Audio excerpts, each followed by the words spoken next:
Hi everyone. So I am going to show you in Fresh Paint how to get started on your painting. So in the last video I showed you how to get Fresh Paint, how to get your picture into Fresh Paint, and how to use the tools. But now I'm going to do a more technique-based demo on how I like to start a painting. And this applies to painting whether you're in Fresh Paint or a digital painting program, or you're painting on paper with real paint. So the first thing I'm going to do is essentially I'm looking for the lights and the darks. I'm going to break this picture down into shadows and highlights. So first, because we're doing an expressionist painting, I'm going to use both realistic colors from my picture and some more interesting punched up colors as well. I'm going to use both, so it's a little bit funky, but not too crazy. So I'm going to start with a dark purple. I like to use purple a lot as the darks, as the shadows. So I'm going to start there. I usually start with the darkest spots. So I picked my purple, I put it on my paintbrush, and I'm going to start with a fairly large paintbrush.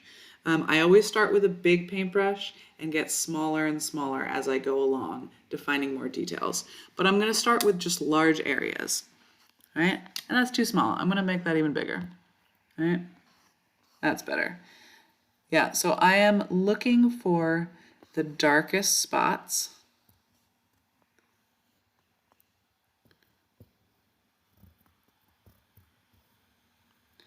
And filling in these kind of shapes. Let's get this out of my way.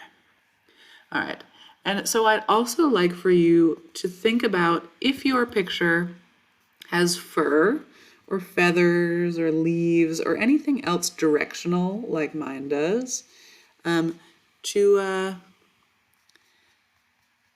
use your strokes to follow that texture, right? So instead of going straight across an area and considering it more of a specific shape, I want you to go with the flow of the fur or whatever it is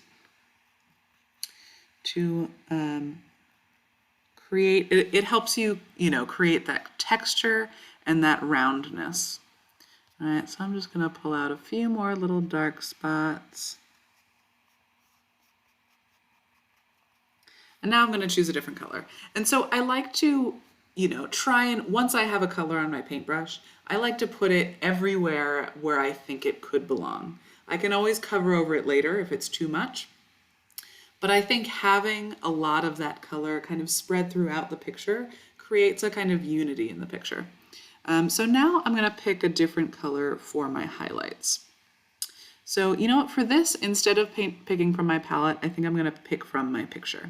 So I'm going to take this, this little color chooser, and I'm going to pick out that light right there. All right, so it's on my brush now. And now I'm going to look for the lightest parts on the cow. All right, so I'm looking for the brightest, lightest parts. And again, I'm using a big brush to fill in those shapes and keeping my strokes in the direction of the fur.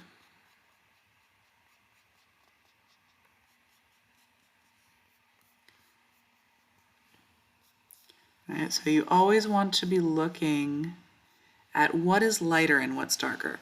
I know it's all basically this kind of brownish orange color, but the way the light is hitting it, some parts are lighter and some parts are darker. So you're really trying to pull that out. Really look into it as deeply as you can and see where is it light and where is it dark. All right, now I'm going to pick another color for my mid-tone. So the mid-tone is kind of your medium, your in-between color. I'm going to pick an orange that's a little bit brighter than the real cow, but not too much. I'm going to start there and maybe make it a little bit less intense. All right. All right, so again, I'm doing basically the same thing. I am following the flow of the fur and filling in those midtones.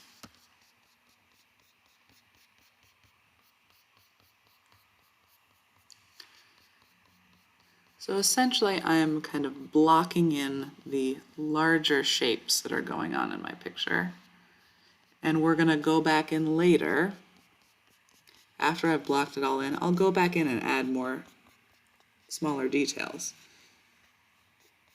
Just because you cover over the entire picture doesn't mean you're finished, right?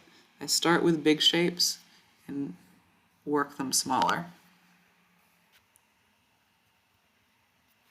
Okay, so now I have the basic structure of my cow, where the darks are, where the midtones are, where the highlights are.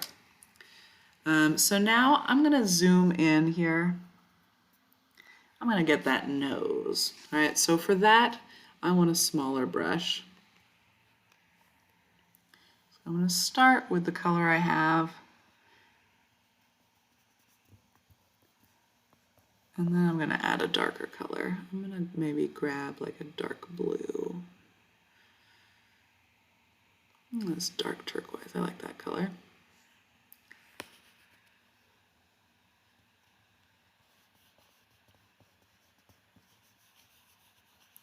All right, and you see as I swirl my paint, it mixes. It's a really cool thing about this program, that if you keep your finger down and swirl two colors together, they mix, just like real paint. And if you pick your finger up, it's kind of like dipping your paintbrush in the paint again. So when you pick your finger up, you get more paint. If you hold it down and keep swirling, then you won't be adding more paint. You'll just be blending the colors that you have.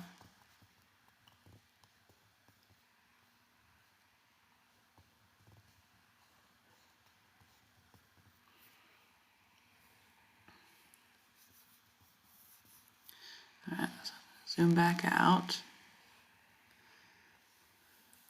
All right, so now I've got my nose more defined. And now I'm going to reduce the size of my brush. And let's see, and once you get to this point, it might be helpful for you to import another version of your picture. So I'm actually going to do that just to show you what I mean. So I'm going to go back to this little button here, photos, and I'm going to find that picture of a cow, my cow picture. There we go, Highland cow. I'm going to open that up, and you see the dotted line in the squares, so I can, can reduce that and put it over here so I can refer back to it. Okay.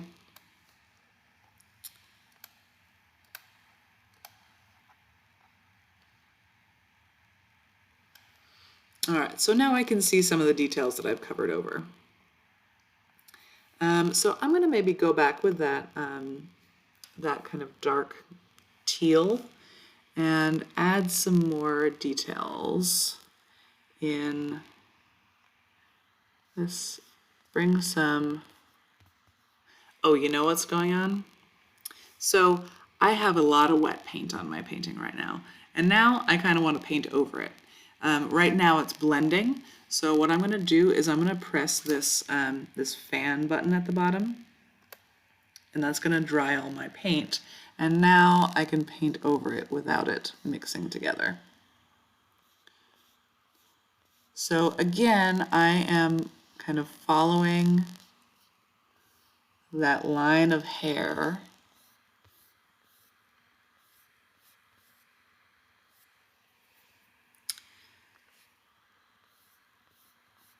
to create that texture.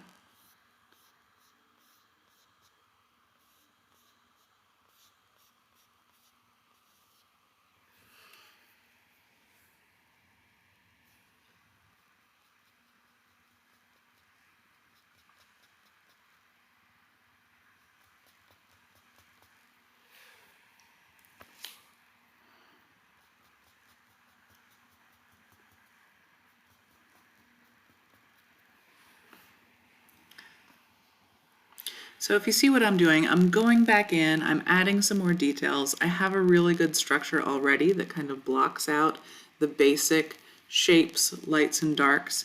And the main thing that I want you to get here is that we're not making each object one color, right? So it can be tempting to be like, hey, this is a red cow. I'm just gonna make the whole cow red.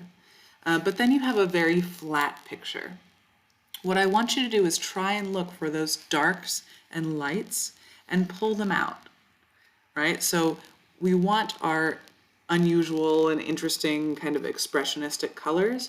We want those to be like our shadows, for example.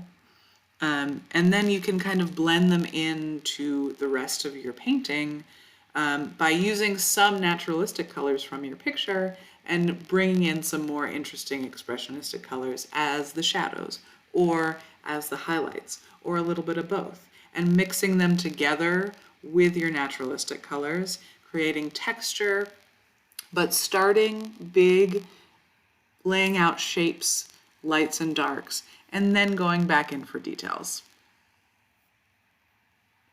I'm going to show you one that I made with this technique that is a little bit closer to being finished. So I'm having a really good time with this painting. I feel like it's coming out really nice. And so I did the same technique here, right? I started with my purples as the darks and the light yellow as my lights, and I just started layering my brush strokes following the texture of the fur and kind of layering in darks and lights where I saw those darks and lights in the original photo. Again, this is not finished. I still have a lot, obviously the background and a few spots in here, but I thought this was a good example of where you can get with this technique. So I hope this helps with your painting technique. What I've been seeing so far is looking awesome, and I just wanted to keep getting more awesome. So great work, guys. Keep it going. I hope this helps you kind of figure out where to start and how to build your painting. Bye.